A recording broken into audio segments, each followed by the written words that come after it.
As we get ready to enter this fourth week of class, we just wanted to touch base and go back to some of those major themes that we talked about on the very first day.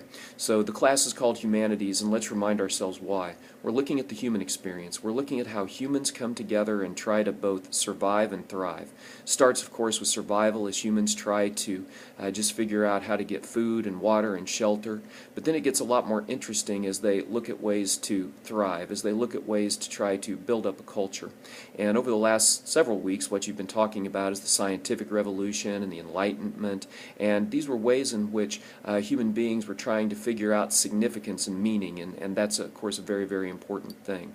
Well, as we go forward now and look at the enlightened absolutists and the French Revolution and the age of Napoleon, we're going to continue to investigate some of those questions.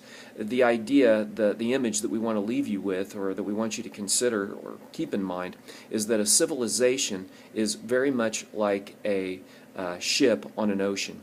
And the image is this: the waves of the ocean are like historical events, revolutions, and again, all the things that we've talked about over the last several weeks. Some civilizations have been built in a way that they're very solid, they're very sturdy, and they can ride those waves and they can survive and even thrive. Other civilizations, frankly, have not been able to do that, and they get buffeted by the waves and they're destroyed and they cease to be. And our question that we've focused on quite a bit and will continue to focus on is, why has Western civilization been able to ride those waves in such a successful way? We know that it's because the civilizations are built on the institutions like education and government, and again, as we've looked at the idea of the scientific revolution and people questioning authority and applying reason, and as we've looked at the attempts to establish government, those things have presented themselves over and over again. And so remember this: we've got an overall theme. Not only do we want to understand the dominance of Western civilization, but we want to look at it through the lens of people trying to discover significance and meaning. And with our perspective at TMS, we want to make sure that that is done through the Christian lens, because ultimately what we know to be true is that all of us have been created to have an impact on the world.